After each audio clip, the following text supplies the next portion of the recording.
J'ai écrit ce récit avec Thomas Audouard, réalisation Boris Pachynski. Europe 1, Christophe Ondelatte.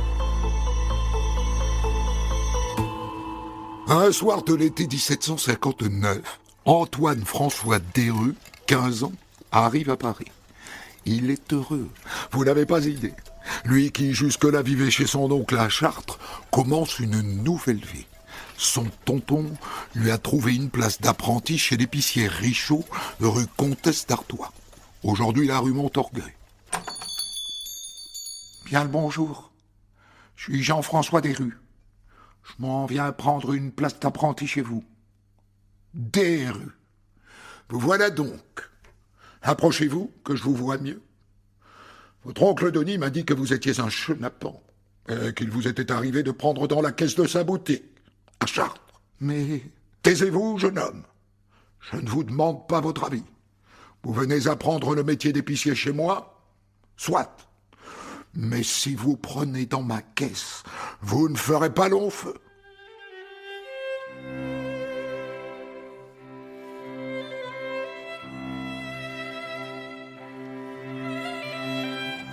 Le métier d'épicier, faut que je vous explique.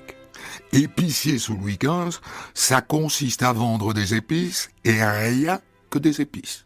Du poivre, de la moutarde, de la muscade, de la cannelle, du gingembre, du quinquina, du genièvre, et aussi de l'huile, du sucre, du café, du thé, des tisanes et du chocolat.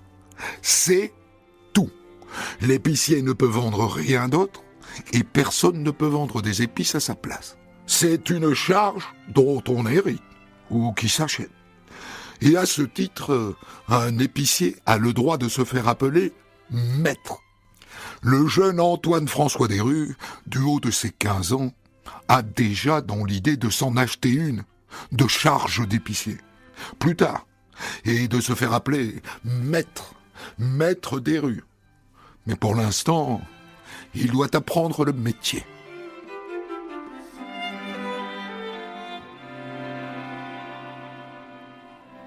Dans les années qui suivent, le jeune Desrues se montre un excellent apprenti. Premier levé, dernier couché. Rien à dire. Un peu faillot peut-être avec son patron. C'est ce qu'ont l'air de penser les autres employés de l'épicerie. Rien que de jaloux. Il a de l'ambition, c'est tout. Et au bout de longues années d'apprentissage, en 1765, le voilà récompensé. Desrues, j'ai l'honneur de vous annoncer que vous serez reçu parmi les maîtres à la prochaine Saint-Nicolas. Une consécration. Les maîtres épiciers de Paris lui ouvrent leurs bras. Il ne pourra pas se faire appeler maître tout de suite, avant ses 25 ans, c'est-à-dire dans 4 ans. Mais quelle réussite! Quelle réussite pour ce jeune orphelin de Beauce!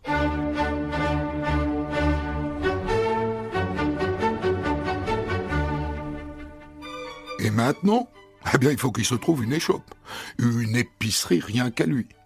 Et incroyable coup de chance, au printemps 1766, il apprend qu'un maître épicier de la rue de la Montagne Sainte-Geneviève, l'épicier Legrand, vient de mourir. Il le connaît un peu, il a fait une partie de son apprentissage chez lui.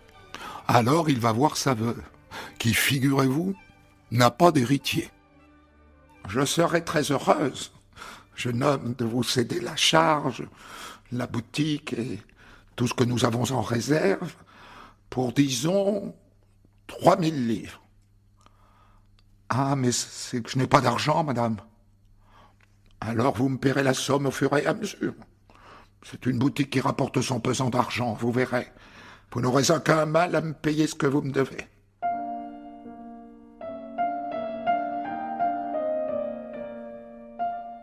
Et voilà donc Desrues, épicier, presque maître épicier. Autrement dit bourgeois, à 22 ans, un petit orphelin venu de la Beauce.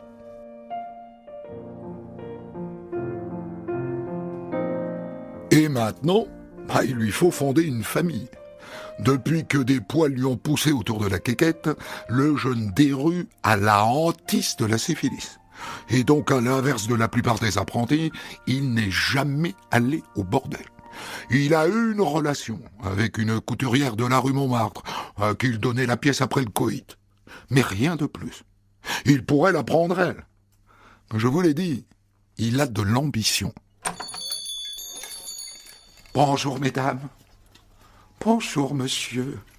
Voilà. Je suis venu avec ma fille que voici de Melun, car je souhaite acheter du chocolat. Vous en avez? Moi, j'en ai, bien sûr. Combien en voulez-vous? 2 livres, je vous prie. 2 livres, d'accord. Puis-je vous proposer, avant de faire affaire, de prendre un thé? Un thé? Bien volontiers. Et il leur offre un thé, parce qu'il a des vues sur la fille. Marie-Louise Nicolai, 18 ans.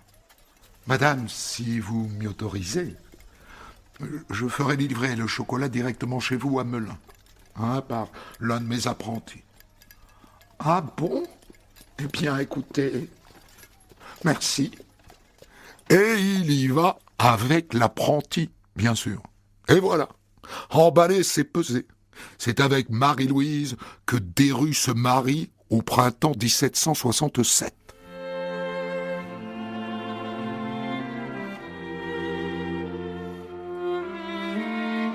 Les voilà donc installés dans le logement juste au-dessus de l'épicerie. Et puis viennent des enfants. 1, 2, 3, dont un seul survivra, Léonard. Et ma foi, ça va. Enfin, ça pourrait aller. L'épicerie leur rapporte de quoi vivre confortablement. Si Antoine Desrues était un garçon raisonnable, il s'en contenterait.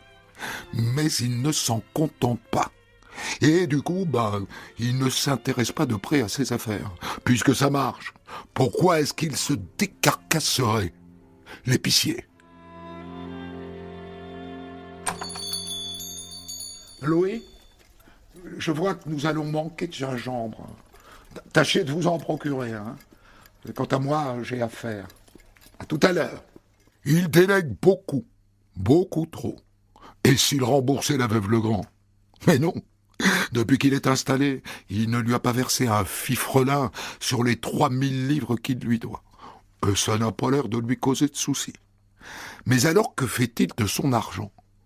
Eh bien, par exemple, il s'achète des vêtements de bourgeois. Antoine, je trouve cette robe magnifique. Qu'en penses-tu? Et il en achète à sa femme. Il dépense des sommes folles. Mais comme ils ont décidé d'aller plusieurs fois par mois à l'opéra et à la comédie italienne, faut bien ça. Sauf qu'il dépense plus qu'il ne gagne. Et il commence à avoir des dettes.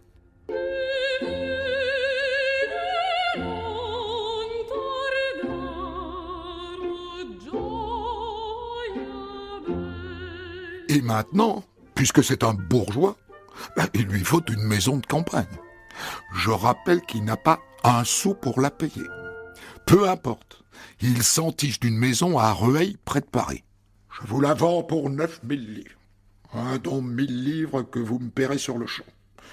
Et pour le reste, vous me les paierez sur 9 ans, auquel s'ajoute bien entendu une rente viagère. Il verse donc les 1000 livres, mais rien, strictement rien dans les semaines et les mois qui suivent. Et donc la vente est annulée. Et il perd son acompte de 1000 livres, bien sûr. Qu'importe, la belle vie continue. Et l'épicerie périclite lentement. Mais Antoine Desrues a trouvé un moyen de se refaire, assez loin des épices, très très loin même. Bonjour monsieur. Voilà. Ma bonne s'est fait engrosser. Et elle ne veut pas de l'enfant. Je me disais que peut-être vous aviez une décoction pour l'aider à faire passer l'enfant. Écoutez, je connais bien la botanique et... Oui, je peux vous aider. Mais je dois vous dire que ça n'est pas donné.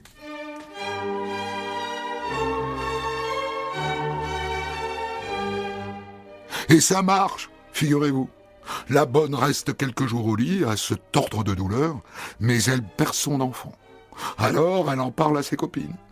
Et voilà comment Desrues se remplume en tant qu'avorteur. Et c'est là qu'il décide de se diversifier.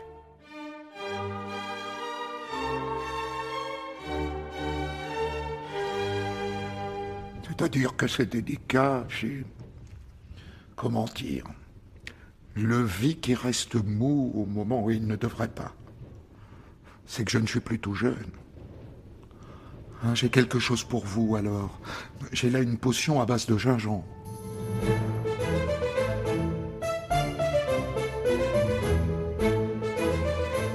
Et le client retrouve la vigueur de ses 20 ans. Dans la foulée, Desrues se lance aussi dans le prêt sur gage. Vous voulez des épices? Signez-moi une dette, avec des intérêts conséquents, bien sûr. Le voilà donc aussi usurier. Pendant ce temps-là, il n'a toujours pas versé une livre à la veuve Legrand, qui lui a vendu l'épicerie. Mais il y a de la chance que pour la canaille. Monsieur Desrues, je suis venu vous annoncer un grand malheur. Madame Legrand est passée hier soir. Un mal fulgurant qui l'a amené de vie à trépas en quelques heures. Elle est morte.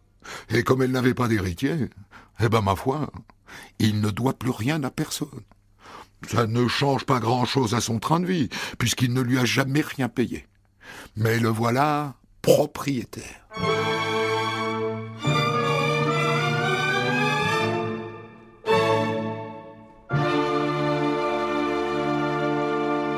Chérie, j'ai une idée. Et si nous nous faisions appeler D, plus loin rue, de Bury? Mais c'est que nous ne sommes pas nobles, Antoine. Eh bien, nous dirons par exemple que, je ne sais pas, votre oncle vient de mourir et qu'il était écuyer du roi et que nous avons hérité de sa particule, voilà tout. Et au passage, nous pourrons dire qu'il nous a légué, je ne sais pas, un château, hein, ce qui n'est pas totalement faux. Qu'en pensez-vous? Mais enfin, Antoine, le château de mon oncle est en ruine. Et par ailleurs, mon oncle n'était pas du tout noble. Qui ira vérifier, ma chère? Qui? Antoine François Desrues de Bury. Ça claque? Non.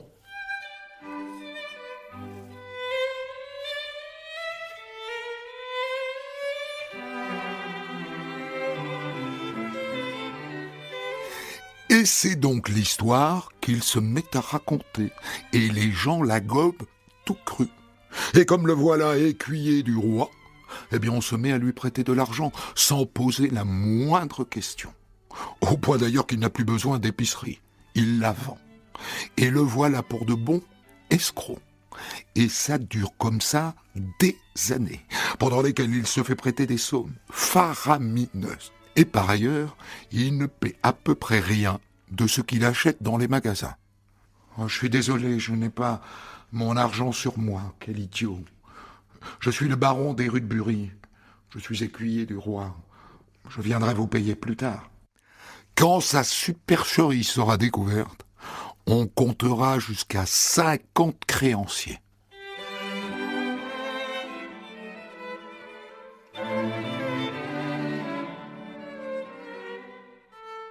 Nous voilà en 1774. Ça fait 15 ans que Desrues est à Paris. Desrues, que dis-je? Le marquis Cyrano Desrues de Bury. Oui, maintenant il se fait appeler Cyrano, parce qu'il trouvait qu'Antoine, ça faisait un peu peuple.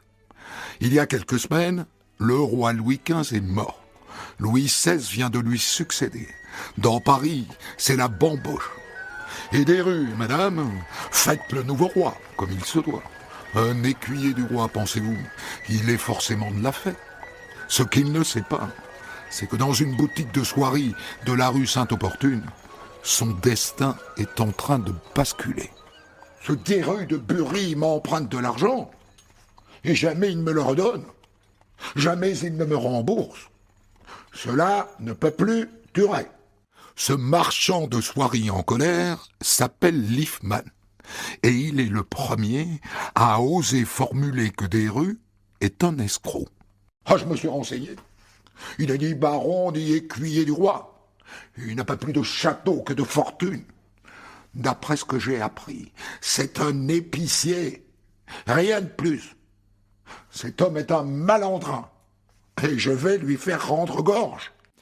Le jour même de l'avènement de Louis XVI, le marchand de soieries Liefman, accompagné de 3 hommes et d'un huissier de justice, se présente au domicile des Desrues, rue Beaubourg.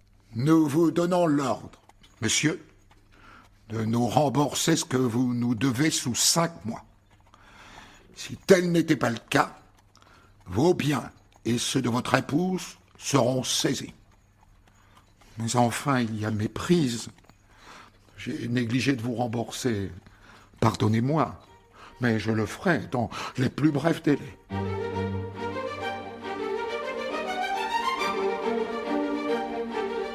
« 5 mois. Il a 5 mois pour payer sa dette. Heureusement, monsieur le baron de Médeux a un nouvel ami, le procureur du roi en personne. Sachez, mon ami, que si vous payez seulement 1/10 de la somme qui vous est demandée, cela va interrompre la procédure. Ainsi, vous gagnerez du temps. Je vais le faire. Je vous remercie de ce bon conseil. Néanmoins, cela ne règle pas le fond de mon problème. Il me faut gagner de l'argent. Et vite. Dans ce cas, j'ai peut-être quelque chose à vous proposer. J'ai des amis qui vivent à Sens, de petite noblesse, les Faustes de la Motte.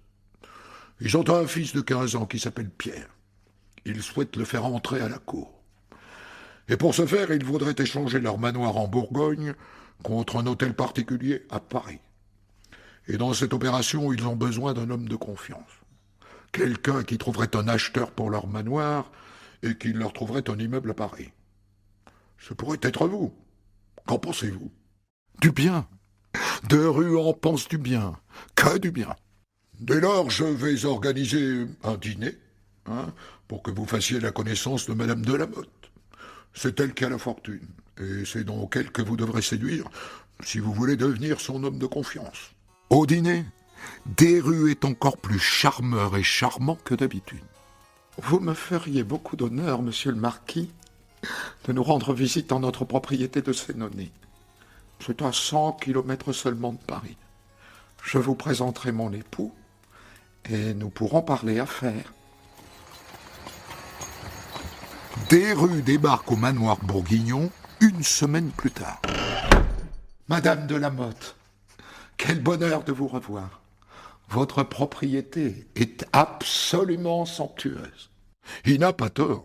Un grand manoir d'une 12aine de pièces, entouré de 400 hectares de terre, dont 25 de vignobles, avec un jardin à l'anglaise, s'il vous plaît. Desrues a des étoiles dans les yeux.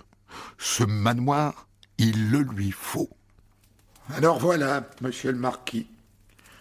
Pour le bonheur de notre fils Pierre, nous souhaitons nous installer à Paris.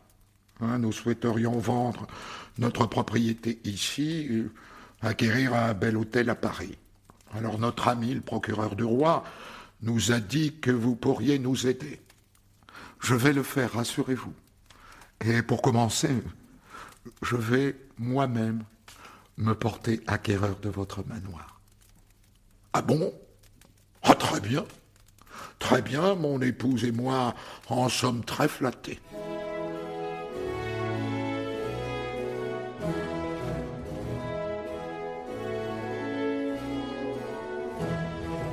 Rendez-vous est donc pris chez un notaire. En échange, il devra leur trouver un bel hôtel particulier à Paris. Ça va de soi. Sauf que lui-même n'en possède pas, et qu'il n'a pas le moindre sou.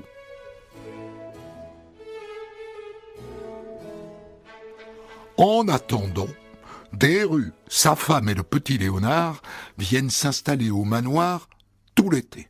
Ah, pensez que je vais bientôt vivre ici, Madame de la Motte. Ça me remplit de bonheur. Oh, mais nous sommes très heureux, mon époux et moi, que ce soit vous qui repreniez notre demeure. Je ne vais pas tarder à vous payer, bien sûr. J'ai juste un petit problème de liquidité qui sera vite résolu. Oh, mais n'ayez crainte. Je sais bien que vous nous paierez. Mais je suis tellement impatiente de retourner à Paris que je me disais que peut-être vous pourriez nous trouver en attendant une chambre d'hôtel là-bas. Un hôtel? Ah, mais vous n'y pensez pas. Mon épouse et moi habitons un très bel appartement rue Beaubourg. Venez vous y installer avec votre fils Pierre, le temps que nous réglions nos affaires. Et c'est ainsi que Madame Delamotte et son fiston viennent s'installer chez les Desrues. Elle est enchantée. Elle place son fils Pierre en pension à Chaillot, et elle est tellement heureuse qu'elle n'insiste pas beaucoup pour se faire payer son château.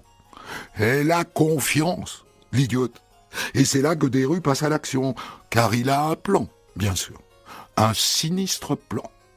Il commence par envoyer sa femme et son fils chez ses beaux-parents à Montrouge. Vous comprenez, Madame Delamotte, mon épouse est enceinte. Elle a besoin de se reposer. Et le voilà seul avec l'idiote dans le grand appartement de la rue Beaubourg. On est en hiver, il fait un froid de gueux. Chère Madame Delamotte, je vous ai préparé un bon chocolat chaud pour vous réchauffer un peu. Oh, mais c'est bien aimable à vous.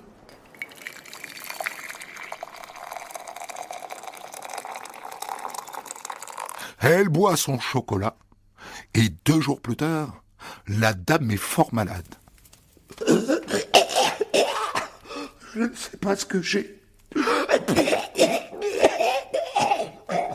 Je vomis tout le temps.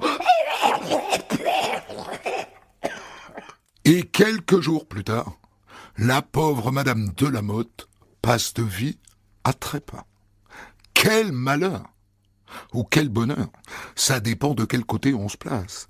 Desrues va chercher une grande malle, il glisse le corps dedans et va porter la malle dans une cave qu'il vient de louer. C'est un tournant, car l'escroc est devenu meurtrier. Vous l'avez compris, le bon chocolat chaud était empoisonné. Et maintenant, il faut s'occuper du petit Pierre, qui est en pension. Parce qu'il ne sert à rien d'empoisonner la mère si son héritier survit. L'argent qu'il devait à la mère pour le manoir, il le devrait sinon à son fils.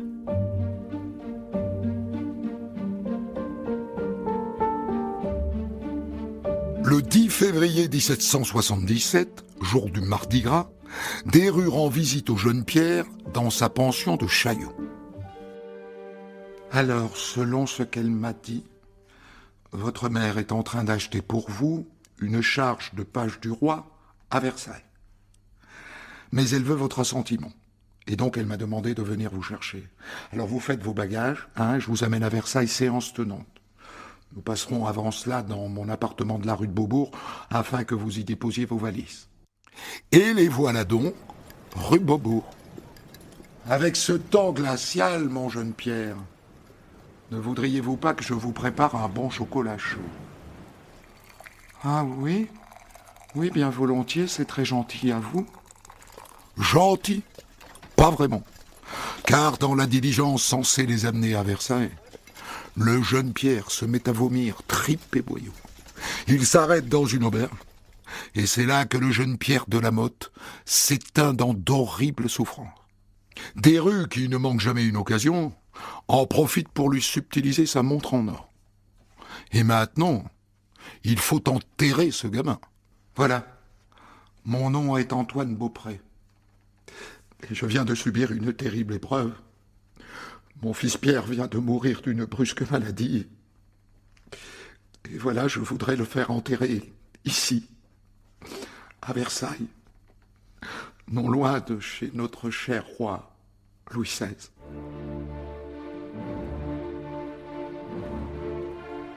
Et voilà comment le jeune Pierre Delamotte se retrouve dans une tombe au cimetière de Versailles. Et voilà comment, surtout, Desrues se retrouve 2 fois meurtrier.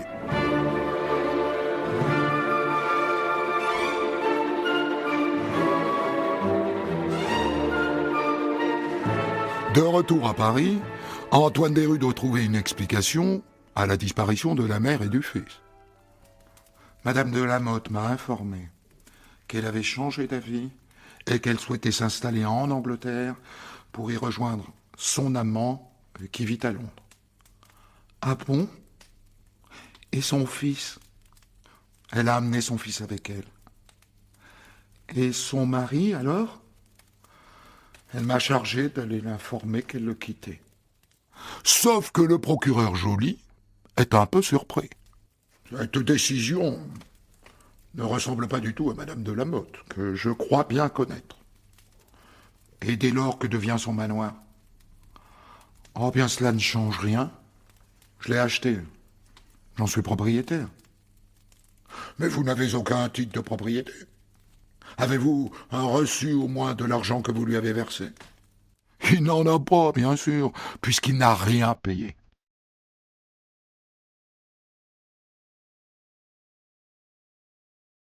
Le problème maintenant, c'est le mari, Monsieur de Lamotte. Il n'a pas l'air très convaincu de la fuite de sa femme en Angleterre. Et il s'agace surtout que le château n'a toujours pas été payé. Alors il débarque à son tour à Paris.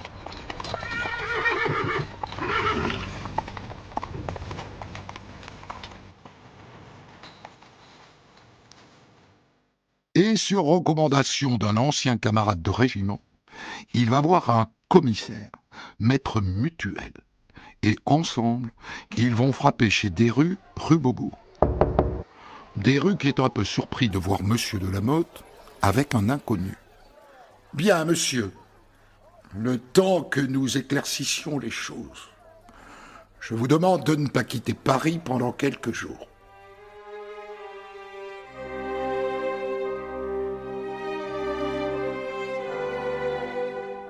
Et dans les jours qui suivent, le commissaire découvre le poteau rose. Cyrano Desrues de Bury est en vérité un épicier. C'est un escroc qui doit de l'argent à tout le monde. Alors il fait arrêter Desrues et l'envoie à la prison de Fort-l'Évêque. Concernant les escroqueries, il avoue tout, ou presque. Mais pour ce qui est de la disparition de Madame de Lamotte et de son fils, il en reste à son histoire.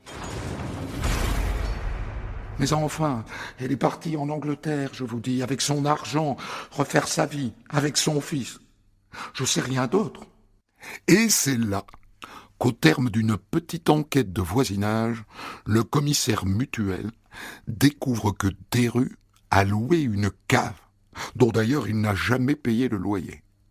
Et dans la cave, il trouve le cadavre verdâtre et boursouflé de Madame de Lamotte.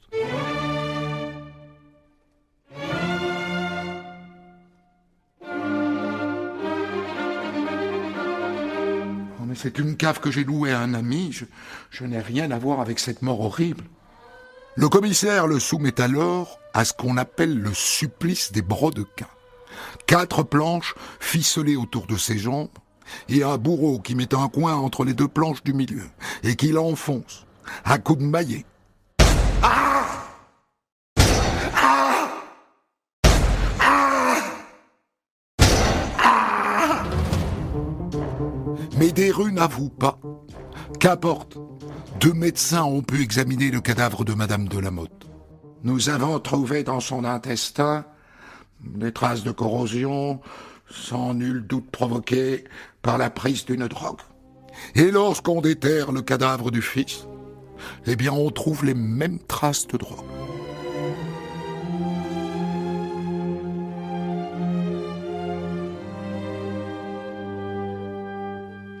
La chambre criminelle du Châtelet juge Desrues en avril 1777, à huis clos. Desrues, levez-vous.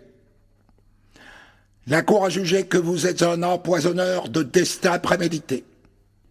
Elle vous condamne à la mort qui vous sera donnée par le supplice de la roue en place de grève.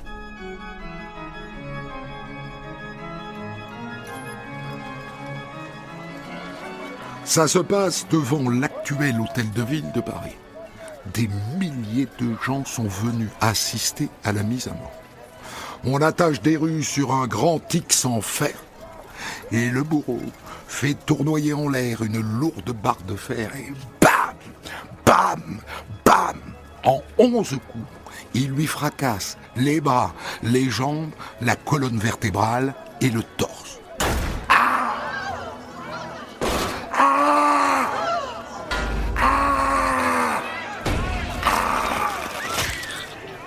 Puis on l'attache sur une grande roue de charrette posée à l'horizontale. Et on le laisse agoniser. Et quand il est mort, eh bien on le brûle. Et à la fin, les gens autour viennent récupérer des morceaux d'os parce qu'il paraît que ça porte bonheur. Pour commenter son histoire du jour, Christophe Ondelat reçoit un invité, acteur direct de son récit. Je vous ai raconté l'histoire d'Antoine-François Desrues, un empoisonneur du XVIIIe siècle sous Louis XVI, venu de Chartres à Paris pour être épicier, qui est devenu rapidement escroc et qui a fini par tuer une femme et son fils pour leur voler leur manoir en Bourgogne qu'ils n'avaient absolument pas les moyens d'acheter. Il a été condamné pour cela à mort et exécuté par le supplice de la roue. Et cette histoire, je la tire de votre livre paru aux éditions des Équateurs, Bernard Hautecloque, qui s'appelle Épiceuse et Poisons, voilà, avec des S à la fin. J'ai d'abord, bien sûr, une première curiosité. Votre histoire est truffée de détails, et on se dit qu'évidemment, les archives de cette époque-là ne regorgent peut-être pas d'autant de documents que ça, ou alors c'est un coup de chance.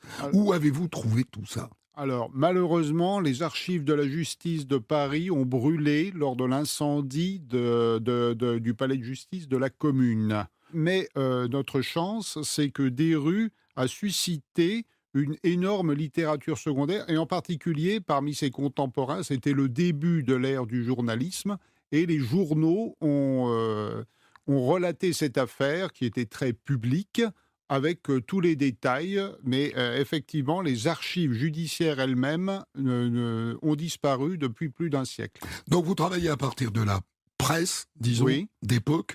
Était-elle fiable ? Alors, effectivement, il n'avait pas notre Corpus éthique, déontologique, notre pour autant que nous en ayons.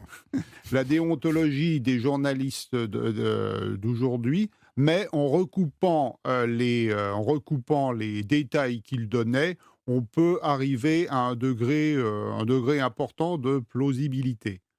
Et en particulier pour tout ce qui est des détails de la procédure. Il ne faut pas oublier non plus que jusqu'en 1871, certains, alors chercheurs c'est beaucoup dire, mais certains, disons, intellectuels qui s'intéressaient à l'affaire ont pu consulter ces archives et en ont tiré des ouvrages qui n'étaient pas universitaires, mais enfin qui, eux, reposaient sur Donc ces ils archives. viennent compléter Exactement. le travail des journalistes de l'époque. Donc, et ça c'est une deuxième surprise, on menait sous Louis XV et sous Louis XVI de véritables enquêtes qui donnaient lieu à un dossier d'instruction ou quelque chose comme ça.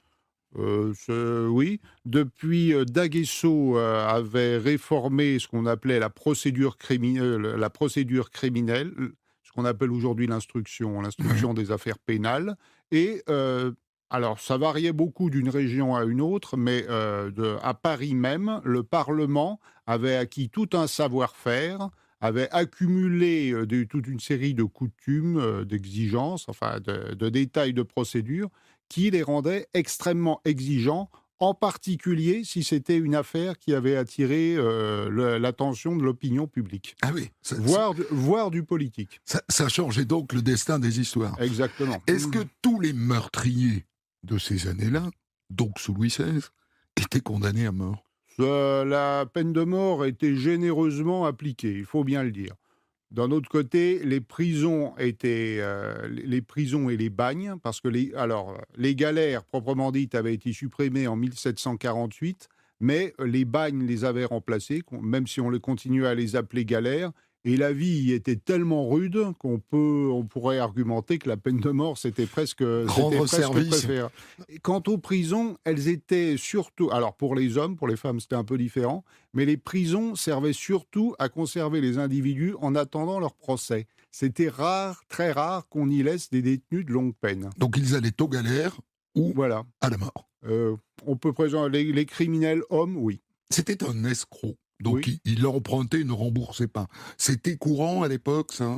Pas tant que ça, non. Bon, bien sûr, les escroqueries, les vols à la ruse, ça a toujours existé. Mais sur une telle échelle, je dirais qu'il était le Stavisky du XVIIIe siècle. Hein. Sur une telle échelle, il a quelque chose d'un précurseur. Même si on ne peut pas dire qu'il était absolument le premier ni le seul de son époque. Alors, quel poison a-t-il utilisé? Parce que donc les médecins de l'époque trouvent des traces de Oui. poison. Mm. Ça n'est pas de l'arsenic. Non, probablement pas. Bon, la médecine légale de l'époque Oui. était, on ne peut plus. Ouais, mais enfin, ils ont trouvé des traces quand même. Oui, bien sûr, ils ont trouvé des traces de corrosion, mais de Hmm. là à analyser le poison dont il s'agissait, Mais quel poison courait à l'époque? bah, peut-être la jusquiame. Ça, On ne sait pas. oui, on s'interroge. On pourrait citer les poisons, les poudres de succession utilisées à l'époque, mais on ne peut pas le savoir avec certitude. Le mobile, bah, c'est l'avidité, L'argent, la vanité. plus que l'avidité. Être Euh, un grand bourgeois. Voilà, quelque chose comme ça. C'était, dans le fond, à 2 générations près, c'était un personnage de Balzac, ce Desrues. Un homme intelligent, un homme qui avait en main toutes les qualités pour faire une très belle ascension sociale, vous l'avez rappelé, mais malheureusement paresseux, vaniteux. Et je crois que plutôt que la cupidité au proprement parler, c'était le désir de s'élever, de devenir un véritable notable, qui était son motif. Sa femme, j'ai noté Oui. qu'il ne lui est rien arrivé.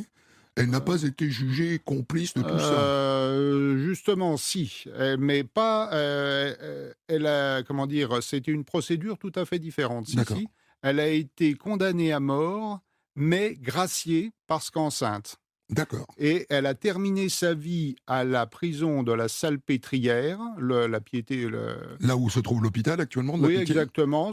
Là où se trouve la gare d'Austerlitz. L'hôpital a été construit, elle était vraiment au bord de la Seine. Elle y a terminé sa vie d'une façon assez brutale, parce que pendant les massacres de septembre, le 4 septembre 1792, elle y a été massacrée, lynchée, parce que, contrairement à celle des autres détenus, son nom disait encore quelque chose à tout le monde, et l'indignation pour le crime restait encore très forte. Au passage, elle ne s'appelait pas Nicolai non plus. Non. Elle s'appelait Nicolet, c'est ça? Oui, c'est cela. Donc il était habituel de changer son nom à Ben, l'époque? l'état civil était quelque chose de tellement, comment dire, Amateur. oui, C'était les églises. c'était les curés qui le Oui. tenaient. Bon, ils savaient tous lire et écrire, mais enfin pas toujours. Ils ne maîtrisaient pas toujours l'orthographe. Jusqu'à la Révolution, jusqu'à, disons, la Révolution juridique, l'orthographe des noms était extrêmement hésitant. D'accord. Ce qui permettait quelques fantaisies. Absolument. Mm. Euh, Alors, la torture utilisée pendant l'interrogatoire de Desrues. D'abord, c'était la règle, la torture? à peu près. Dans toutes les procédures criminelles, oui. Alors, c'est très codifié d'ailleurs, parce qu'en Absolument, oui. fonction, j'ai envie de dire, des chefs d'inculpation, on a droit de pratiquer telle torture ou telle autre. Oui, alors bon, le magistrat avait un énorme pouvoir d'appréciation. Depuis des siècles, ils avaient développé un véritable savoir-faire qui consistait à faire mal, mais sans pour autant mettre la vie ou même à ne pas infliger de blessures d'infirmité permanente. D'accord. Il s'agissait de faire mal, point. Voilà. Alors, cette technique du brodequin, là, ce supplice des brodequins, moi, j'avoue que je ne comprends pas pourquoi ils se compliquent la vie, quand même. Parce que, donc, ils attachent les 2 jambes avec 4 planches de part et d'autre, ils Oui. ficellent tout ça, C'est et ils cela. introduisent un coin au milieu qui fait mal au tibia, en gros. Oui, qui vous broie, enfin qui vous presse les mollets. Oui. J'essaie justement de ne pas casser l'os, Oui. mais de broyer les chairs, enfin de vous faire bobo, mais sans pour autant que vous ne soyez estropié à vie. Mais Alors, une bonne baffe, c'est plus efficace quand même. Et Oh, moins... bah, je ne pense Il pas devrait y en avoir aussi. je ne pense pas je ne pense pas qu'il se privait, mais là c'était quelque chose d'extrajudiciaire. La question préalable que parfois on appliquait systématiquement, même si Ça s'appelle la question préalable. ça. alors oui, la question ordinaire, extraordinaire, enfin c'est tout un folklore qui est heureusement passé. Dans certains cas, s'appliquait systématiquement, quand bien même le criminel avait passé des aveux complets. Mais on voulait être sûr qu'il avait rien, qu'il ne cachait rien. Il n'avoue pas. Non. Chapeau. Et il avait une certaine force de caractère, oui, Ouais. en effet. Alors parlons de l'exécution, parce que ça, En effet. c'est tout à fait spectaculaire. Donc première chose, il n'est pas guillotiné, tout simplement parce que la guillotine n'a pas encore été inventée. C'est une Exactement. invention révolutionnaire. Oui, il avait encore 14 ans après. Ouais. Nous sommes en 1777, donc 12 ans avant la Révolution. Le juge, lorsqu'il fait l'annonce de la Oui. sentence, prend la peine de dire qu'il va subir le supplice de la roue. Exactement. C'est donc que ça n'est pas automatique. Absolument. Les 90% des criminels étaient pendus. Alors, une pendue, c'est-à-dire étranglée, c'était un supplice assez douloureux, mais bon, qui ne pouvait pas se prolonger indéfiniment. La roue, c'était un supplice extraordinaire qui avait été inventé au XVIe siècle, c'est une invention allemande, et selon la mentalité prégnante à l'époque, on pensait que plus un supplice est douloureux et atroce, plus il est dissuasif. Beccaria et Montesquieu, justement, un petit peu avant Desrues, avaient démontré que c'était faux, mais bon, jusqu'à la Révolution... C'est-à-dire que ça permet de dissuader tous ceux C'est qui ce qu'on seraient croyait. tentés de... C'est ce qu'on croyait. Même mais- la peine de mort, on sait maintenant, ne dissuade pas. Oui, effectivement, c'est dans la même mentalité. Bref. Donc il est rare qu'on utilise ce supplice de la roue. Alors, au XVIIe siècle, c'était relativement fréquent. Ça a toujours été un supplice extraordinaire, mais au XVIIe siècle, les chroniques montrent que il y avait que c'était relativement fréquent. Encore une fois, ça dépendait des régions. Par contre, au XVIIIe, c'était devenu exceptionnel. Desrues a été un des derniers roués en France. Mais pourquoi lui? Ce qu'il a commis est donc si grave que cela? Absolument, oui. Ça vous montre combien nos mentalités, nos systèmes moraux ont évolué. Pour les hommes de l'Ancien Régime, le crime le plus atroce, c'était le crime dont on ne pouvait pas se défendre. Si vous attaquiez quelqu'un À l'épée? à l'épée ou avec un coup de bâton ou n'importe quoi, il avait au moins théoriquement la capacité de se défendre. Et donc, c'était considéré comme assez indulgent. Par contre, empoisonner, c'est un crime qu'on ne peut pas, bien sûr, pas prévenir, qui implique la préméditation. Et un autre détail, c'était un crime de femme.